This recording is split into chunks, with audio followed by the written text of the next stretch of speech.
Thank you, everybody, for taking time to meet with us today. My name is Tim Kubrick, Director of Labor Relations, and I'm going to go through and, Brenner, if you want to do the same. It's hard to introduce everybody, so each person do it individually. So I'm going to introduce who's on the call from my team. So in my office, I've got Jermaine English, who's recently been hired as a manager in my department, and we've got Caitlin Shaw also. We've also on the call for our team, we have Erica Rieger, Chief of Human Resources, Jean Marie Middleton, Senior Attorney, Mark Mitchell, Director of Compensation, Shane Searchwell, Director of Transportation, and Callie Davis from the COO office. So that is who's on the call for our team. If you want to do any introductions, you can. If not, that's fine too. Okay. I know some of our folks who are in transportation are expected to be here, but there's also folks who are not in our transportation departments that obviously are logging in. Sure. Exactly who.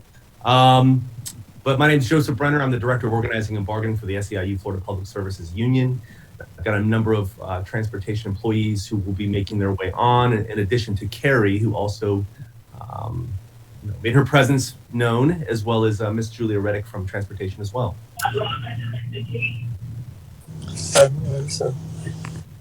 All right. Well, thank you. Thank you all for being here. So today we're here to discuss the contract that the district had entered in the previous board meeting. And so the contract was for 30 drivers to temporarily assume vacant positions. This represents less than 5% of our bus driver positions.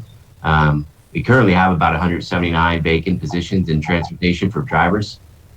And while that contract is up, is for up to 30 drivers, we have received only 5 drivers to cover, our routes. So that's less than 1% of our driver positions. Currently, we have 443 drivers. We have about 38, I think, in the hiring process last time I checked. So we're working on it. But, total number of budgeted driver positions right now is 622. So that's a 29% vacancy rate. And I point this out because really, in our opinion, this contract was implemented in an effort to avoid significant delays that would undoubtedly occur if we attempted to assign this work to the existing drivers, and really and also keeping in mind that we need to get students to school on time, yes, but also safely. And assigning all that extra work could lead to different less safe conditions if there's too much work to do in the time frame that you've got. So from previous negotiations, we're aware that there's a shortage of bus drivers. This isn't happening in just Palm Beach. Yeah. Sorry. For anybody who's not speaking, can you please mute your phone? It's crazy echoey. Thank you. Henry Belsley, thank you.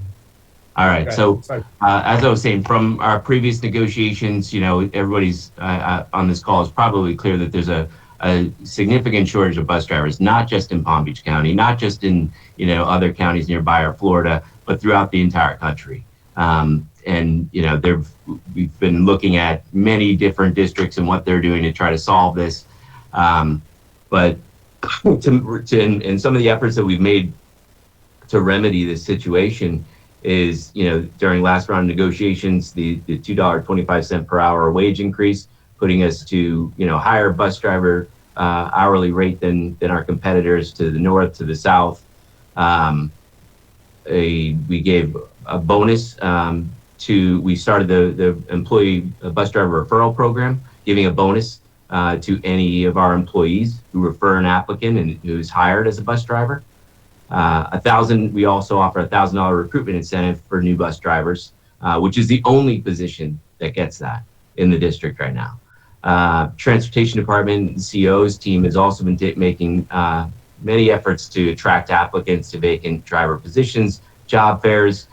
Spoke with Shane about calling people who retired from us. Basically, if he's got a number, he's calling someone to see if they're interested in coming back. So really, to cover routes, in our opinion, we need to obviously first hire more drivers. And we've made a lot of efforts, I think, to do that. And when we're continuing these efforts, trying to expand these efforts, think outside the box, do whatever it is to hire more drivers. But when that's not possible, and we're not able to get our students to school, that's why we entered into this contract to outsource. And I think that it's quite clear that being that we could only get 5 drivers from this contract shows that this is a problem. But we need to if we get 5 there, then that's something at least to help get these kids to school. But we also need to I know in speaking with Mr. Sanchez, efforts between him and Shane to make routes more efficient are also being reviewed. So that's sort of where we're at in our position on why we entered this contract. I'm not really sure how it impacts wages or hours or that it does, but you're welcome to present anything you'd like, Mr. Brenner. Thanks, Tim. And just to clarify, I know that the contract with Marnata did call for up to 30 routes, 30 drivers to cover routes. And you're saying that as of right now, that the private contractor can only provide 5 drivers. That's correct. On a daily basis. Okay. Yeah, it looks like they're dealing with the same sort of driver crunch in the private sector as we are in the public. Right. Yeah, so I'll say that a couple things. I expressed this to you when we met on insurance and had a quick powwow. A big concern on our part is that we don't want to see the erosion of any of our bargaining unit positions, which in this instance, if we're dealing with 179 vacancies and it's not eliminating those any of those 622 budgeted positions. Say, for example, if you were going to 592, that'd be the elimination of those positions. But it sounds to me, as it has always sounded, that the district would prefer to just fill those vacancies with qualified school bus drivers and not outsource any one of these positions. And that's obviously something we like to hear, something that,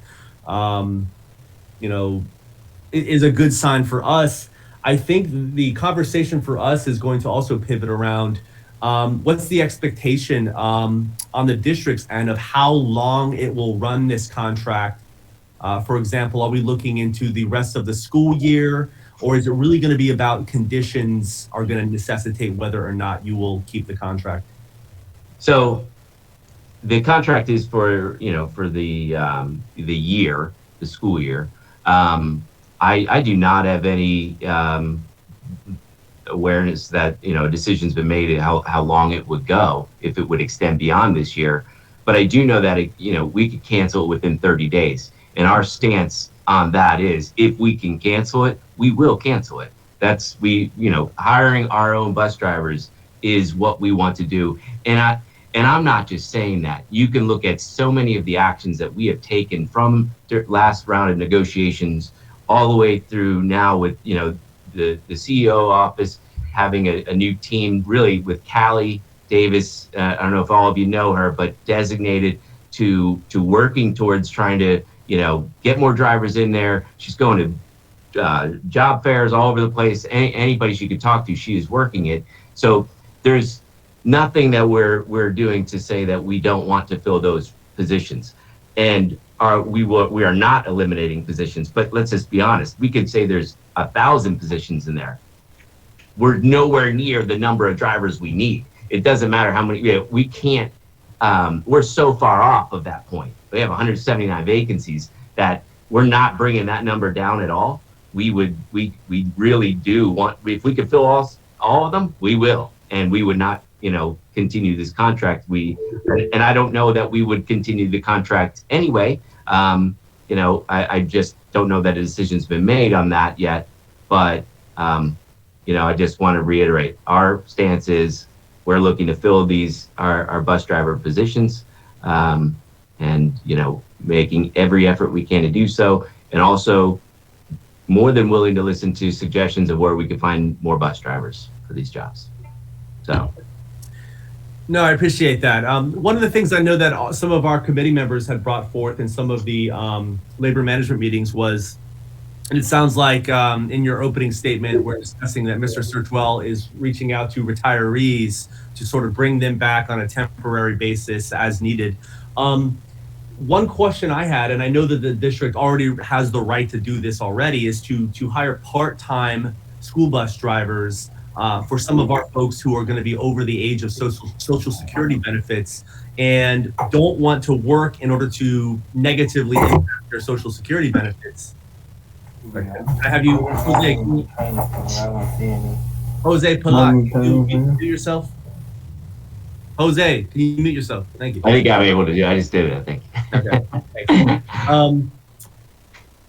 No, going back to that. So one of the things that I know that I don't think there's a silver bullet or nothing, magical that's going to automatically create 179, school bus drivers trained up, having the appropriate licenses and the appropriate backgrounds in order to just automatically do that. But the desire for from our older drivers who have retired from the district and are receiving their benefits to be brought back and either serving in an AM status or PM status or some level of maybe a once or twice a week status to help alleviate the issue. I don't know if the district has. You're asking if we've considered that. Let me defer to Callie. You have your hand raised. Is it related to this question? It's actually related to referrals. We touched on referrals, and referrals remains the number one way to attract applicants. And my question is, can you help us with that? We're offering $500 up to $5,000, and I am the one tracking the referrals. And so far, we have about 10 in the process. So we really need your help in reaching out to the drivers. That is the best method to get employees nowadays and in general. And they stand to make $5,000. I mean, all they need to do is refer someone, have that individual pass the class, and within 30 days of that start date, they'll get $500. Right. We shortened that period of time before getting paid. Really in an effort, it was a great recommendation by you, Mr. Brenner, because we do want that to be successful. Giving money back to our employees who get us, quality people to assume these jobs is perfect. That's exactly what we want. Right. Shane, do you have anything to add on what Mr. Brenner was talking about with temporary drivers, morning, afternoon shift, something like that? Yes, I did speak to some other folks, and a few of them have expressed interest. I've told them to reach out to me directly if they have an interest in doing that. We did post a few positions. We did not get people applying to them though. We're going to post them again, but we did post at least a number of part-time positions out there. I think we did post 10 of them. I don't know if it wasn't communicated well enough. So those folks, we had more people that are current employees who had a desire to go and do part-time, but that would not help us to do that. And those who have expressed that, I've shared with them that, yes, we will the plan is to hold positions. So once we get drivers, yes, you're the first dibs to get those positions as they become available. But for now, when we posted them, we did not see much activity out there with people applying. So, Joe, if you know anybody that wants to do it, just reach out to me and I'll work with them. So what I think he's saying is that, yes, we did do that. We're in the process of doing that. So. No, I appreciate that. One thing I would say is, and having heard this sort of, from workers, on my committee telling me of conversations they've had in the compounds, is there is a desire from some folks to move from full-time to part-time. That does occur.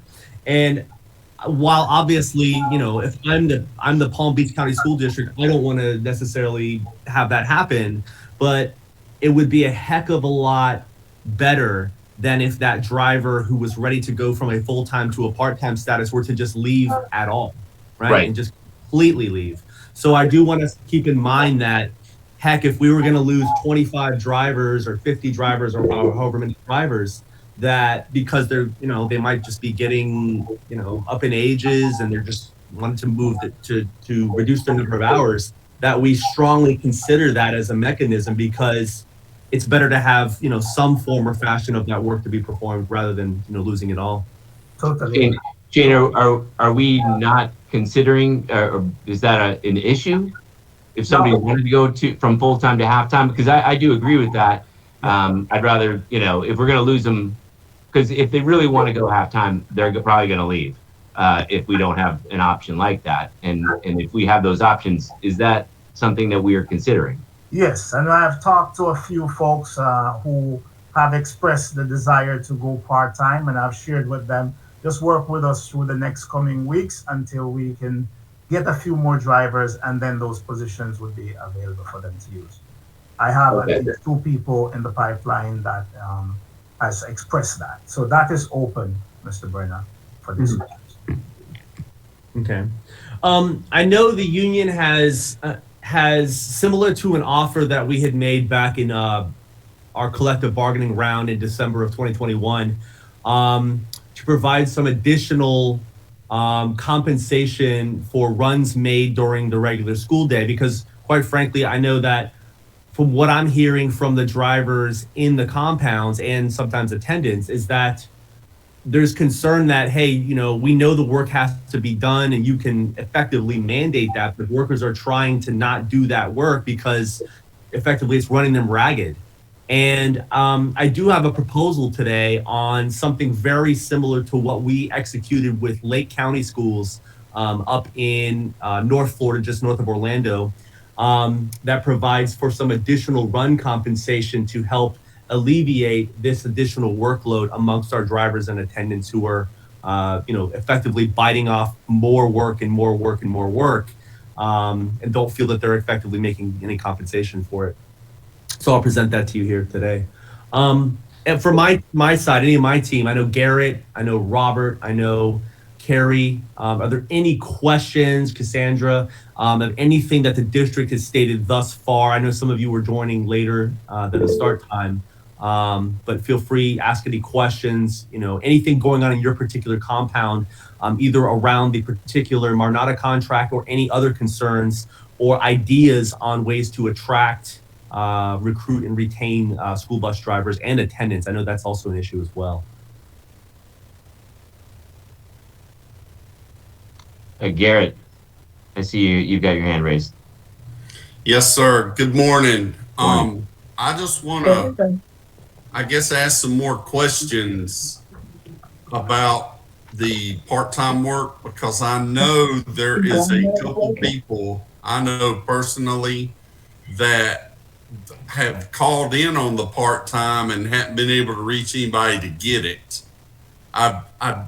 Maybe it wasn't,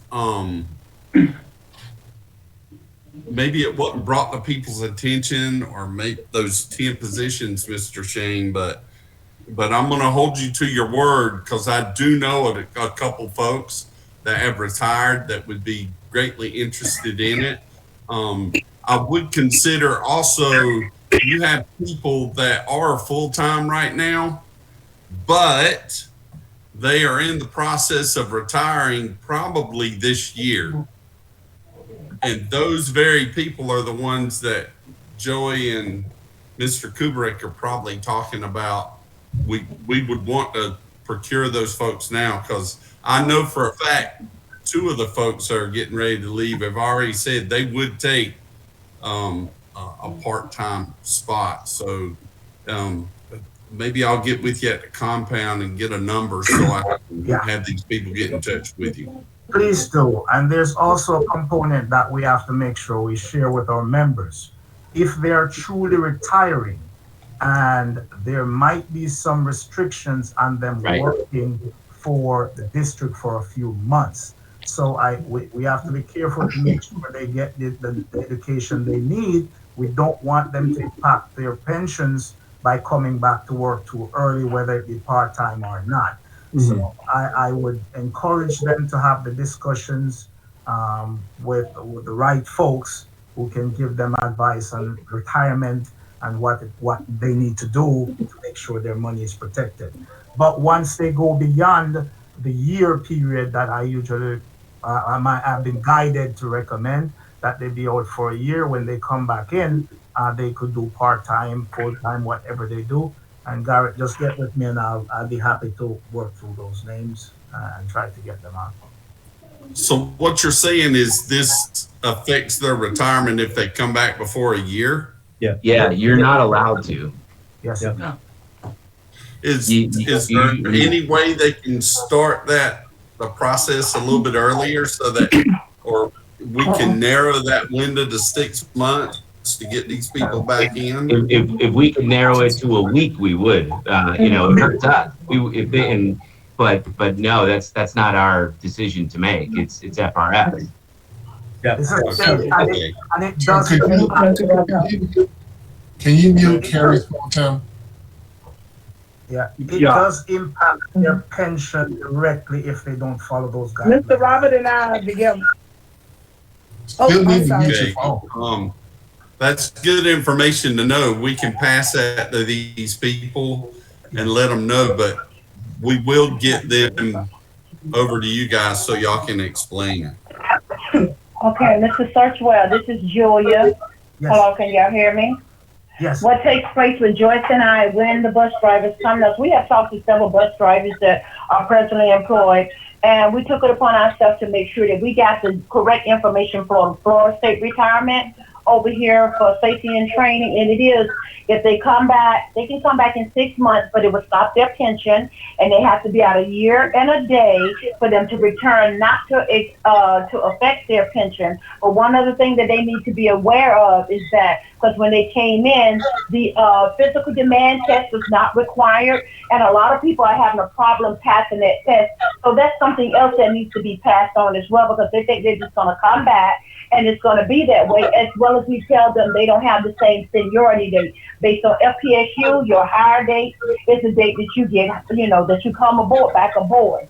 So we have been explaining to them that, and I have received several phone calls about part-time people asking questions. So I'm not sure, because I heard Mr. Gary say people say they'll reach out and they can't reach anyone. I'll be more than glad for them to have my direct number, because that's part of my responsibility, and I will have the pleasure of assisting them. And that number is 561-242-6515. Thank you very much. One other component, and I know this is more of a trickier component, in that there are several drivers who have been let go from the district over the years. Obviously, if there were drivers who were effectively terminated for non-serious misconduct, that would be a possible pool to draw from. Now, that's not more than 20 folks. And I want to get with potentially Ms. Middleton and anybody from Human Resources, as well as you, Tim, and Mr. Searchwell around those. I don't know if there's a desire amongst some of those even to come back, but it could be a way to kind of, remediate and rehabilitate somebody who's knows how to do the work, possesses the required licenses, and could perform those necessary tasks. So you have a list of names? I do have some. Some of them there are certain misconduct. Obviously anything regarding physical contact with a child, I wouldn't want no interest in. I wouldn't have the district have an interest in at all. Others for failure to follow some specific procedures that I think we could potentially talk about and look at. Okay. I don't think we'd have an issue with reviewing those. I mean, considering it, I'm not going to say yes or yay or nay on that just because I don't know why they were let go. But we can, if we've got names, I know just from talking to Shane, he's interested in any way he can, try to solve this vacancy problem. So Yeah. Basically a second chance for folks who, might be in a different place in their life now. sure. I could provide that list from my side. So I do want to present the proposal. We had an additional run compensation to the district. I don't know if you'll let me share my screen. I can let you share it. So one thing I want to say first, though, on that is, from during our last round of negotiations, we were going to handle that through a committee, right? A study committee. So, I have no problem with you sharing this right now, but I think we really should follow that process and take a look at it. That's what we agreed to. So, does it allow you to share your screen? It should.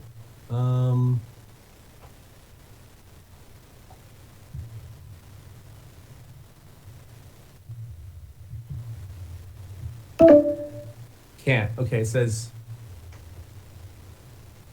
Yeah, it won't let me. Let me try another way. Hold on. Can you make me co-host? Is that permissible? Let me see.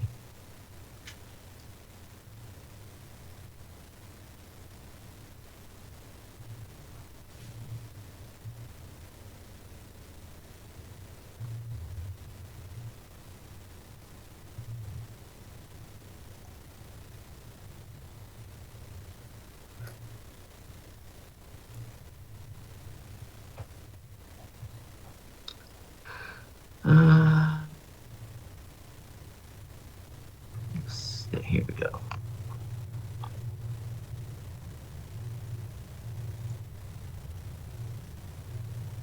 We'll try now. Okay, hold on 1 second.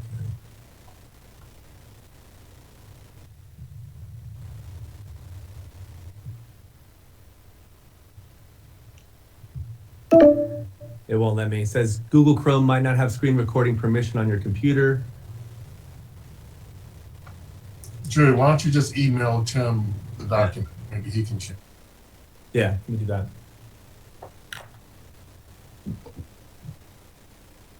I'm going to send it to you in a PDF format. Okay.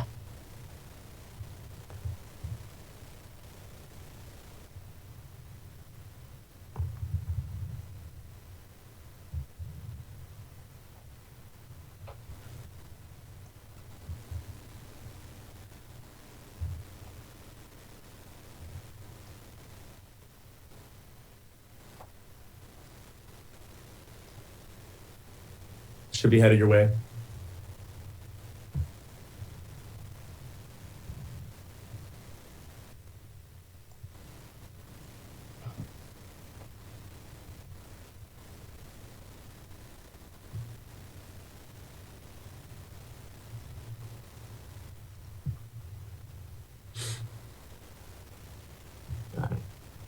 Great.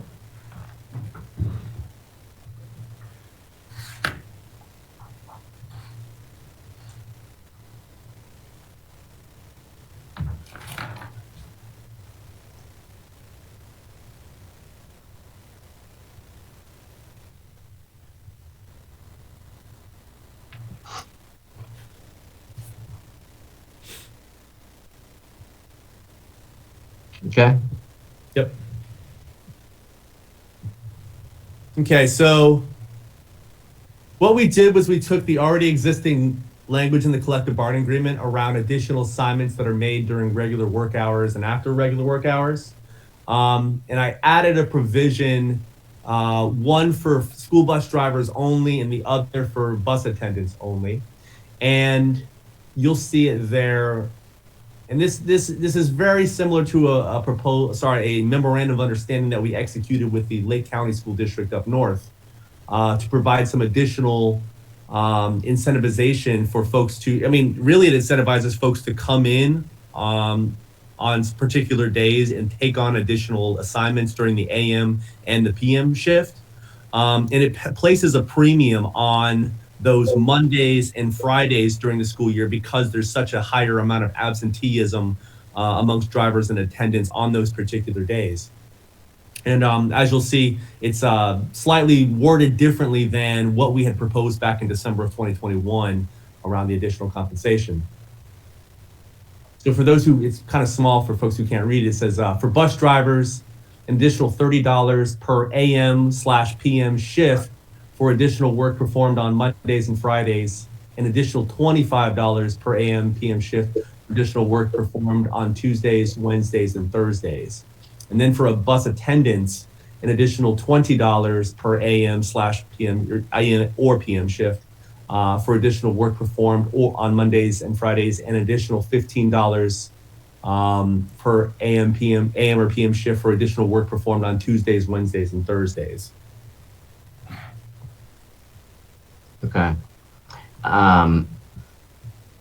Is that how you execute it with Lake County? Very similar. There's some differences in what they like. Number one, they call their attendance, and there's some different operational issues there, but that seemed to be different than that of Palm Beach schools. But it's very similar to that. Okay. So the one piece about this is, Shane, correct me if I'm wrong, but this doesn't solve the problem that we're here talking about today, correct? I'm not quite, but I understand the interest that they have, and like you mentioned, Right. we should look at it at the committee. Well, and we agreed to that. Mhm. We to meeting to discuss this and talk through this and this I appreciate this proposal because that gives us something to start with, right? But does this solve the piece that we're here for today is talking about the contract that we entered, and this doesn't necessarily solve that issue, correct? No, that doesn't. I would argue that it actually doesn't directly solve it, but indirectly by providing both an incentive for workers to come on a Monday and a Friday more, it solves your immediate attendance issue where you're scrambling to have drivers fill routes, and then provides an incentive which would lead people who might otherwise walk out the door and go somewhere else to say, you know what, if I stay with Palm Beach schools and don't retire, don't quit, there's the ability to earn additional compensation. So it might alleviate the bleeding, so to speak. Understood. Joy, can I say something? Go for it, Carrie. Good morning, everyone. Once again, what I wanted to say is that we are covering the routes now, and we are doubling in order to get these kids to school on time and to get them back home on time. All we're asking for is, why can't we be compensated for it this way? Because now we are not really being compensated for it. We just actually working our behinds off and not getting anything out of it. Like, for instance, what I'm saying is, okay, we have several drivers here at East. We cover 3 to 4 routes in the morning, okay, and get the kids to school on time. I'm one of them. Mr. Robert is one of them. Mr. Garrett is one of them. We have about 7 drivers here. I know here at East, we are doing this, and we're getting these kids to school on time, and we're getting them back home on time, even though we be out a little late in the afternoon. But we're not getting compensated for it. And this is what we came up with to compensate the people that's doing the job now, that's actually getting these children home until you all can get other drivers. Got it. Tim, this is Chuck. Mr. Kubrick and Mr. Searchwell, I'm just going to intervene and add to that a little bit too. You have these same people that are helping you out every day. Let's face it, the school year is pretty long. It's 10 months. If you got those same people going out there burning the wick on both ends, they get exhausted and tired. With doing something like this, you're going to get those people that don't want to have any part of that to kind of step up to the plate and help out. Understood. Mr. Ridley? Just briefly, I might want to offer a substitute for the word compensate to incentivize. Okay. And I stress that is because what we're looking to do is, with Joey said, stop the bleed, give drivers the incentives to not only do the shift, but it helps change the morale.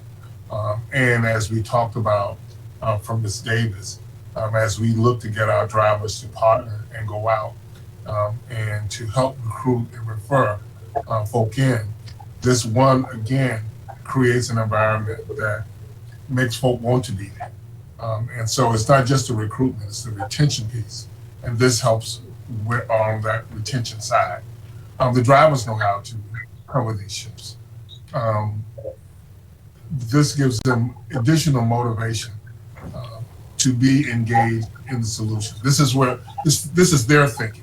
It's not quite the way management typically would think, but this is those who are working in the trenches saying, "Here's a way to help resolve some of the morale issues around the way they are currently being incentivized for." Okay, thank you. There you go.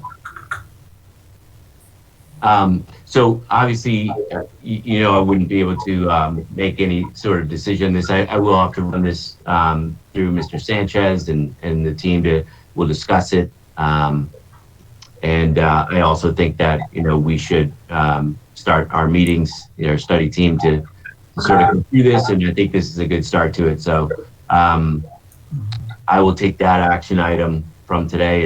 And as soon as I believe Mr. Sanchez is not available this week, but as soon as he is, I will get with him next week and him and Jane to go through this.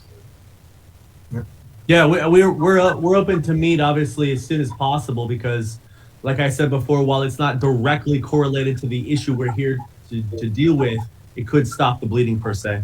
Sure. Yep. Understood. Understood. Go ahead, Mr. Robert. Pardon me? Yeah, Mr. Robert wanted to speak. Just to add to this, you have coordinators, you have mechanics, you have people that have CDL licenses going out there and doing routes. Them being out in the field is not getting what they're supposed to be doing inside the office done. It's going to catch up with everybody. Everybody's going to it's going to catch up with everybody. We can't just have a few drivers do it. You need more, you need all. This is, as has been said, this is an incentive to get everyone involved. I don't think we're talking a great deal of money, but it would help because you are going to burn out people as time goes on, as the school year goes on. And we need to keep retention. And this is part of retention. We need to keep the drivers in attendance and the people we have here now. So this is one way of doing it. If one county's doing it in this state, there's more than this state that are doing it also. It's an incentive to help stop the bleeding that we are having now. Hopefully that this will be considered very, very, very highly of an action will be done. Thank you. Thank you. And I can promise that it will be taken seriously. I don't think there's any question to that on all the efforts that the district has been trying to make to work, to try to solve the problem. But, I can assure you it will be taken seriously. Mr. Ridley? Tim, before we end, there is a couple of things that I do want to add to something Ms. Davis brought up around how we could help around the recruitment piece. But so I just wanted to make you aware, but I don't want to interrupt this part of the conversation. Okay, are you saying you'd want to stay on after with me? No, I would want to say it in front of our members, but I just don't want to interrupt. I don't want the members. I want them to talk. I just wanted you to be aware. Okay. You can just go ahead and say it, Chuck. Okay, all right. So some of the things, Ms. Davis, and around things that we can help do that we've discussed on our end is that we would love to do joint job fairs from the union side, help plan, help recruit, help bring folk, see if we can encourage our members to be there as you do them and think through where it can happen. We would love to be thought partners around the job fairs and how you bring folk in. We would also like to have a deeper discussion around how we get the incentive that you've already offered, but I believe we could lean into how we encourage our members to also be ambassadors for bringing folk in. I do want to lift that one of the barriers our members have shared with us around the process of recruitment is the how long it takes a person from the time they get identified to the time he actually gets on a bus. If there's ways to expedite that, that could be helpful. And we have members that can tell you exactly what they experience after they go and get someone in, that it takes so long that it makes it a little difficult for them want to engage in that activity again. And then lastly, there's some things that we can potentially do around the way we do orientation that could actually help us on the retention side also. So we would want to really look at some of those things. We've had those conversations. I wanted to make you aware of it, and we would be glad to let you know what that thinking is. Thank you. And I'm going to let Erica speak first, and then I'll let you know what I've been working on. Thank you. Yes, to Mr. Ridley's points, we are making improvements to the new hire clearing process to expedite that. One of the changes that we made is we now provide instructions at the very beginning of the process on what each applicant needs to do, rather than waiting for each step by step to happen, which will help make things go by much quicker. We're also bringing more process improvements to the fingerprinting and clearance process to help our days to fill get reduced significantly. So we'd be open to more feedback on the process itself to help us as we go through these process improvement endeavors. And thank you for bringing up that comment, but we are aware of some of the inefficiencies that we've had in the process and working to reduce those so we get people on board much faster than we have before. Callie, back to you. Thanks. And just to add to that a bit, I am personally working on an orientation for our division. It is not near completed yet, but I did sit in the call center at East for the first probably 3 weeks of the start of the school and personally experienced what was going on. And so I feel their pain. I'm a fairly new employee. I've been with the district for about 3 years, so I know what it's like to go through onboarding. And I agree with you that it takes too long. And we are internally here. My office is at Central. And we are working internally to see what we can do to help HR make the process a bit smoother.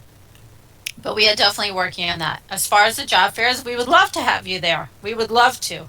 So I will make sure that we reach out and we will coordinate to have those together. As far as the incentive goes, the $500, that too, we welcome your participation and assistance. So yeah, after this, if we could have a meeting and discuss some opportunities that we could possibly do in October, that would be wonderful. Thank you for offering. Yep. Thank you, Ms. Rieger. Thank you, Callie. If you could maybe even share with them any events prior to, so that we can, if we are going to partner with them, I think it's a great idea. So, Ms. Pacheco. Yes, good morning. I was just wondering, I know you guys are talking about the bus drivers, but how about the custodians? That we have a lot of custodians who are also are getting very frustrated because they're doing head and leave, and now they're getting paid the same salary as a new person coming in. So we were wondering if there's going to be some sort of incentive for them to get also job fairs for custodians to come into the schools. We're very short with staff here as well in the different schools. So I can answer that question. We had 5 job fairs about a month ago, a little over a month ago, and we hired about 80 custodians at the time. The custodians that we hired were for the schools. I worked personally with the MPO director, with Stacy Marshall, to reach out to the schools and to offer assistance. If you did not partake in that, we are welcoming another opportunity to do that, and we will definitely take the exact number and location that you're looking for and advertise for that and assist you in the recruiting for that. Okay, yeah, because I know we're some schools over here, especially in the west area, all the way south, we've really shorthanded a lot of the schools here. I know that they've been still looking for custodians. A lot of them are still waiting again, with the process, with the background checks and everything else, that does take a long time. We've been waiting about 3 weeks for just one employee to come in, I guess, with the background and everything else that he has to do. But it was we have a lot of custodians that are concerned about that. I've been here for 25 years, and now to see me making the same thing as someone else walking in the door, it's kind of just, disheartening. I just wonder if they're going to have anything different with different amounts for people who've been here a lot longer than the custodians that are walking in. I'm going to let Tim answer the salary question, but if you can email me the name of the individual that's been waiting 3 weeks, I will personally try to assist. Right. And one thing to keep in mind, I spent many years in recruitment, and you can send somebody something every single day. If they don't respond and take the action, those actions do lie on the applicant being hired. Right. So sometimes they drag their feet, sometimes they don't bring in the necessary documents. So there is a push that sometimes they need. And I'd have to say that, you really do have to think that is sometimes the issue. And just in my experience from working in HR, that's a lot of the cases, because there are schools where maybe they're on the person, they're calling them every day. Hey, you need to get this, you need to do this, guiding them through the process. Because to a new person, it might be sort of like, well, I don't know what to do next. But if somebody's pushing it, if it's even the lead custodian, whoever, might be doing that, any contact they might receive on, hey, are you doing this? How are you doing in the process? Any help? You have questions? That might help expedite it a little bit. I found that, in my experience, that does help. It can't, not just HR.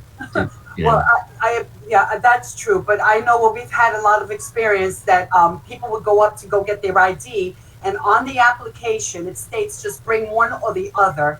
And they would come up with just one or the other, a passport or a social security card, and they're driving from Pompano Beach to go to all the way up to where you guys are, and then they tell them they need the birth certificate.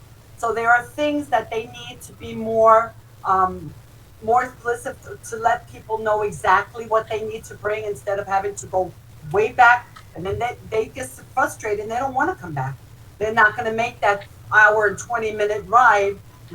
These are situations that we're having. This is like the second person that I've known that gone through that.